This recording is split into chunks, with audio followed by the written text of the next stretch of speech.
Welcome back, and today we're talking about When They Cry, episode 3. So like always, let's just jump into it.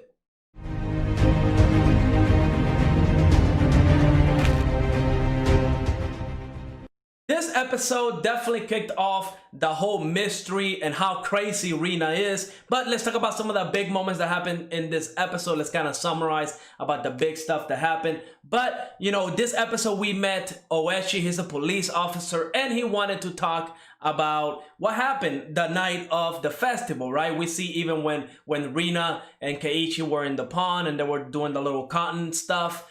She was talking about the curse, the Oyashiro curse. We don't know exactly what that is. We do learn about it later on whenever Keiichi was talking to the police officer. He was investigating the disappearance of Tomitake. He's the photographer, and like a nurse. I don't know her name. I don't think they said her name. But I don't know if that's the same person that was having a meeting with Tomitake at the end of the last episode. Remember, last episode, Tomitake, at the last like 5 seconds of the episodes, he went somewhere and he was meeting with somebody.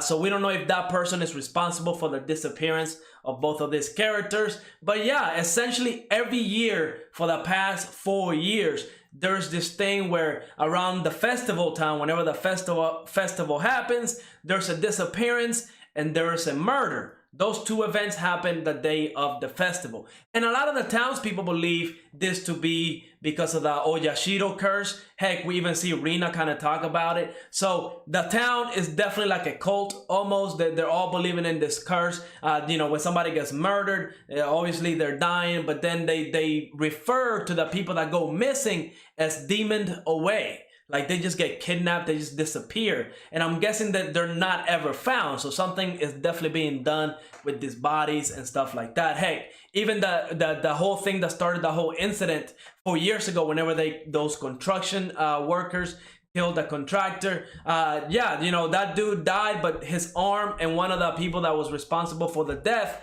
he's missing as well. They don't know where he went. They haven't found him or the arm. So definitely some weird stuff going on in this town. And the really, really good part that definitely set everything in motion and really kind of hyped me up for where this anime is going to go is whenever Keiichi confronted Rina about her hiding anything, right? She just snapped. She just snapped. You can see she turned into a whole different character. Her eyes, you can see the fear, right? Not the fear that she had. No. The fear, she was like just looking at Keiichi like saying, I'm about to kill you right now. That type of fear. She was producing that fear into Keiichi. She was not afraid whatsoever. Those are the eyes of a crazy person, 100%.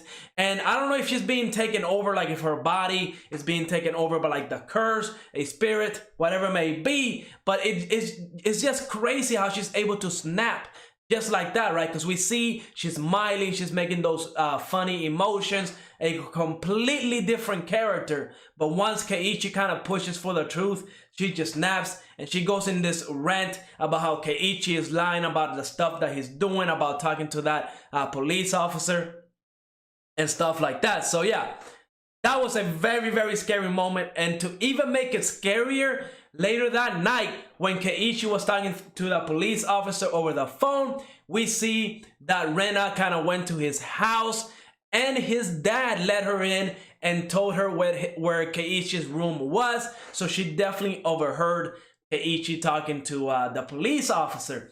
So, I don't know about you, but the whole scene whenever Rena was looking through the little crack of the door, absolutely scary. Keiichi is definitely fearing for his life right now. I can just feel it.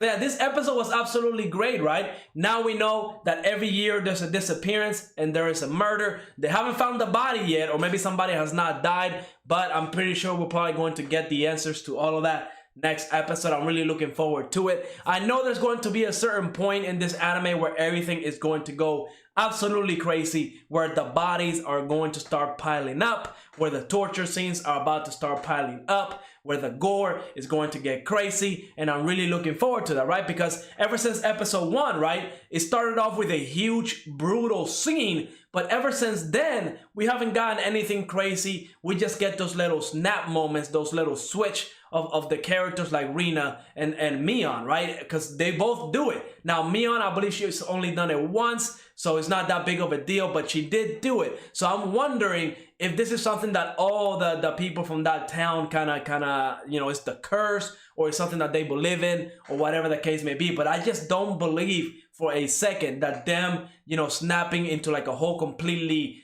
murderous intent character in like less than like 0.01 of a second is normal. That's definitely not normal. Again, we even got the supernatural stuff at the beginning of episode 2, where we see, you know, this mysterious like realm, and, you know, talking about time travel and stuff like that, and we keep getting those shots of the calendar. So the time is definitely something important. There's going to be a date where I'm sure everything is going to go downhill and it's going to get absolutely crazy. Now, this episode is definitely what I was looking forward to, because I was not really feeling episode 2. Now, I did hear some people talk about how this is not an actual remake. It seems to be like a continuation, or like a different timeline of the original When They Cry anime. So I'm glad. I'm probably one of the few people that is liking this different route, because honestly, I don't remember the older version, and this new version, I'm quite enjoying it quite a lot. Hopefully we get some of that crazy scenes, we get more of the mystery, more of the supernatural, and we'll see where